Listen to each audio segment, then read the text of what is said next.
Hello, fellow treasure hunters and detectorists. So the day is finally here. Jack and I just arrived in the Black Hills. We're at the Palmer Gulch KOA, just about 6 miles behind Mount Rushmore.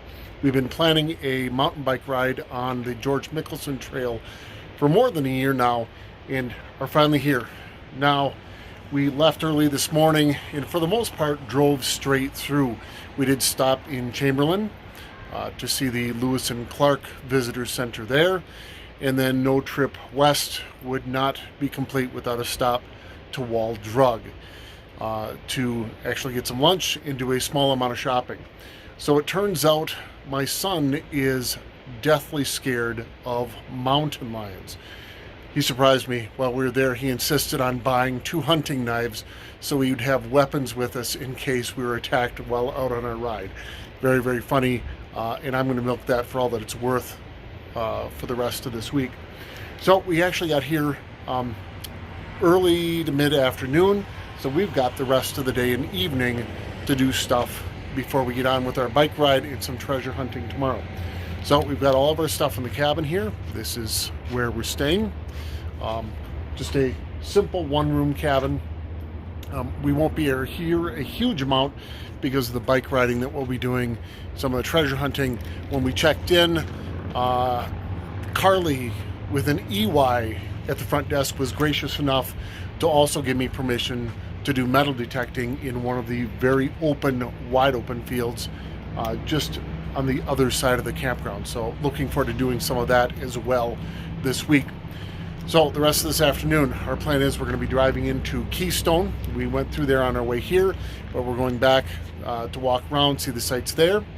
And then we are going to head to Mount Rushmore to do all of the touristy stuff there and to stay for the night lighting.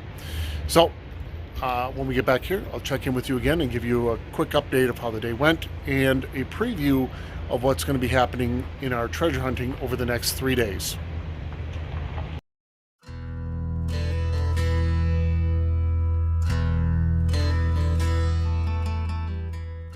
So a slight change of plans.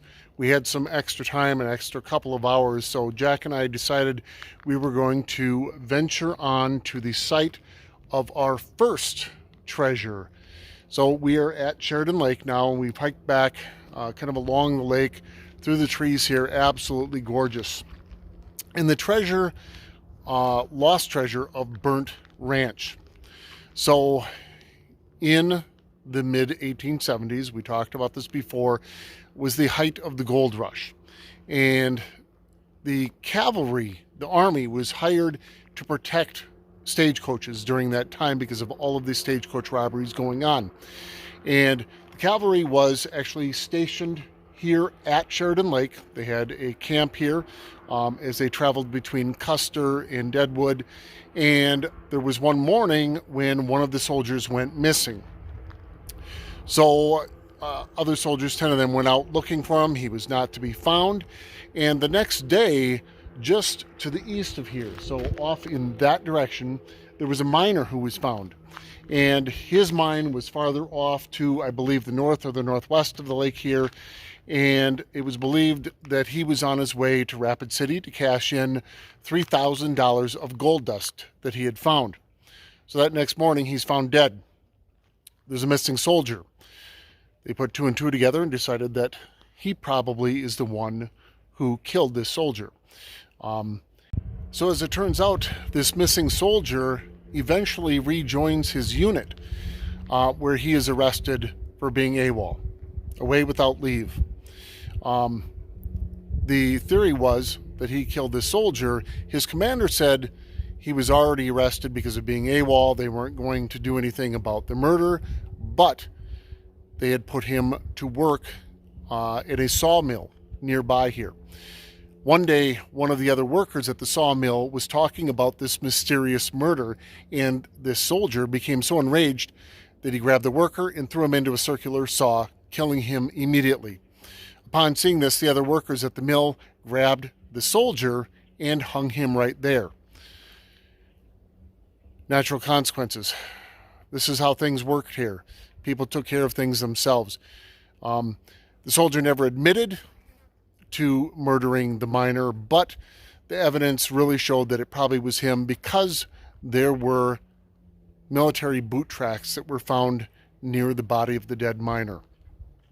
$3,000 worth of gold dust today would be worth $65,000. So we're going to explore the area a bit here, see if anything might turn up. Not likely, but it is an absolutely gorgeous lake. Interesting to think of soldiers camping here at one time in order to protect regular citizens from robbery at the height of not only the gold rush, but also a time for people who are trying to make a dishonest living by taking the money and the earnings of those who are here to earn a good, hard, honest wage and life.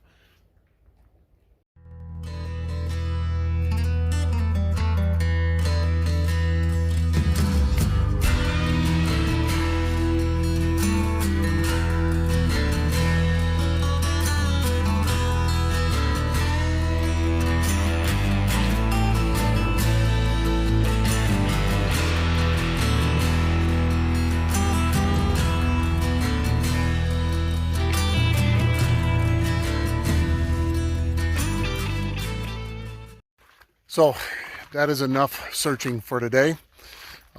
It looks like the lost treasure of Burnt Ranch is safe, at least for another day. We're going to move on to Mount Rushmore.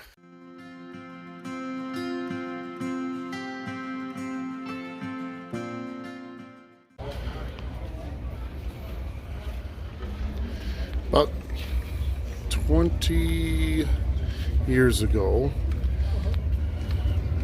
my wife and I had a chance to meet Glenn Bradford. We'd been at a chuck wagon dinner, and the lady sitting next to me was a retired teacher and introduced me to Glenn and gave us a couple quick stories about working on the mountain as a young man. How amazing that must have been.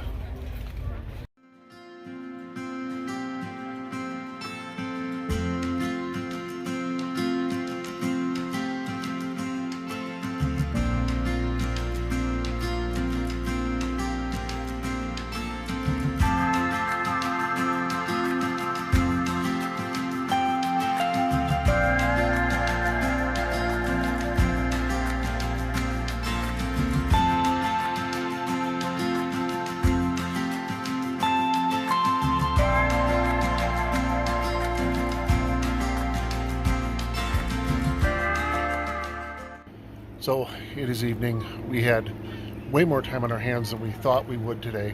So we cut our time at Mount Rushmore short in favor of coming back to the campground and having a fire.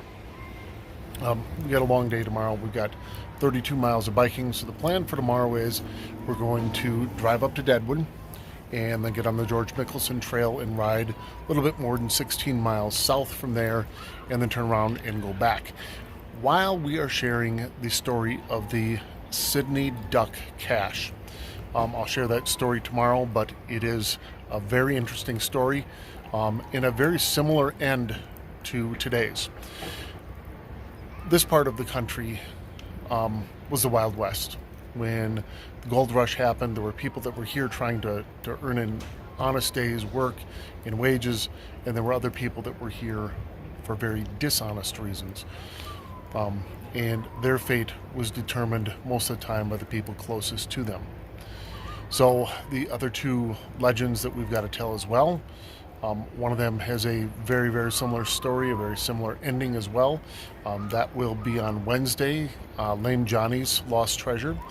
And then either Wednesday afternoon or Thursday, we're going to try to find the entrance to Cibola, the lost city of gold from the wildly popular movie National Treasure 2, Book of Secrets. So for now, we're going to get on to our campfire and enjoy the evening and then hit the sack. And we'll be getting up early tomorrow to head out on the bikes and share the Sydney duck cache legend with you of the lost and buried gold near Pluma. South Dakota, just south of Deadwood. See you in the morning.